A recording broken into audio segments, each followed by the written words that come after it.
Tom Wolfe, The Bonfire of the Vanities.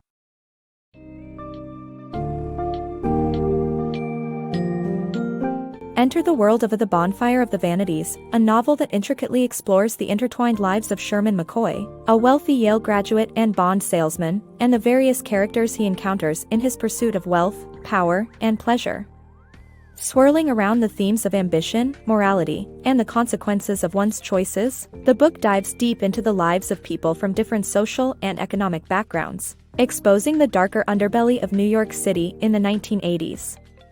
In this summary, uncover the pivotal events and intricate relationships that weave together to form the complex tapestry that is Tom Wolfe's The Bonfire of the Vanities.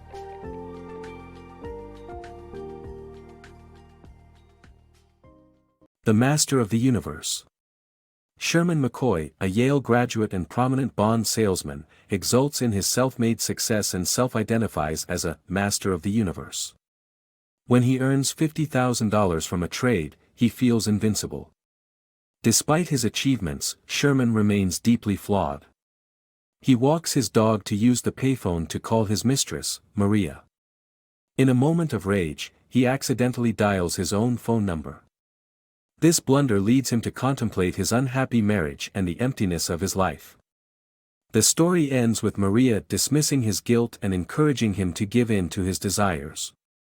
The novel is a cautionary tale about the dangers of unchecked ambition and materialism in the Wall Street world. The struggle for greater purpose. Larry Kramer felt trapped in his mundane life despite having a good job, a wife, and a child. As an assistant district attorney, he witnessed the criminal justice system handle over 40,000 cases each year, leaving him questioning life's true purpose. He longed for more than just a routine, but the fear of career jeopardy stopped him from taking risks. Kramer's internal conflict was heightened when he spotted a female juror he wanted to ask out but held back.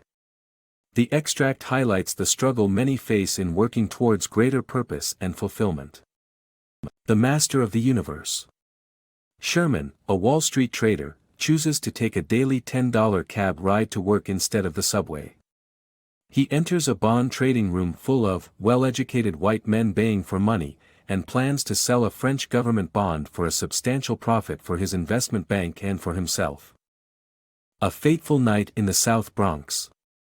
Sherman, a successful man with a $48,000 car turned $120,000 once the taxes were factored in, picked up Maria at JFK Airport in his two-seat Mercedes sports car.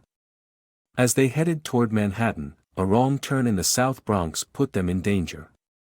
Two black men approached them and threw a tire at the car while Sherman and Maria panicked to escape. In the end, they hit one of the men, but they managed to escape with their lives. Although shaken, they agreed that they had fought and won a battle in the jungle. The Power of Influence. This is Harlem, Reverend Bacon, a notable black minister, asserted to Kramer and the accompanying police officers. They were called to update on the investigation of the hit-and-run accident that had left Henry Lamb in a coma with no arrest made despite clear evidence that the driver of the black Mercedes was white. The Reverend's involvement highlights the influential role black leaders can play in holding the authorities accountable for racial injustices. Lunch with a Purpose. Despite his reluctance, Peter Fallow goes to lunch with a contact who wants him to write about the injustice faced by a young black man named Henry Lamb and the inaction of the white power structure. Peter sees this as an opportunity to make some money in his financially strained life. A dilemma of mixed feelings. When the police arrived for Sherman, he felt a blend of emotions. He was distressed about his blunder being made public but exhilarated about being part of a citywide drama. However, his excitement vanished when he realized Maria was subpoenaed to testify. His attorney cautioned that Maria could potentially harm Sherman's case by cooperating for a plea bargain instead of remaining loyal to him. The Price of Justice. Sherman McCoy, a Wall Street executive, finds himself in a predicament after accidentally striking a young black man while driving with his mistress. The incident captivates the media, and he fears for his life as a mob gathered outside his apartment building.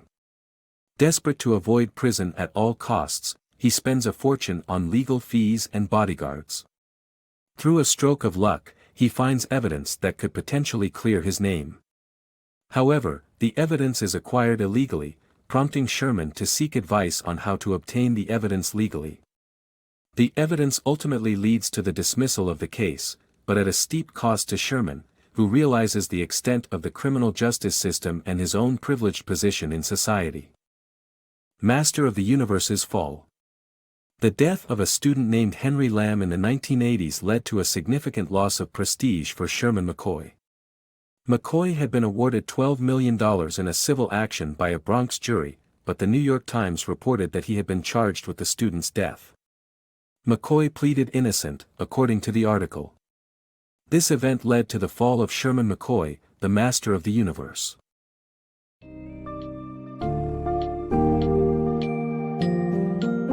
Having navigated the enthralling summary of Tom Wolfe's The Bonfire of the Vanities, readers would have discovered the intricate connections and consequences that arise from the pursuits of wealth, power, and personal relationships in the city of New York.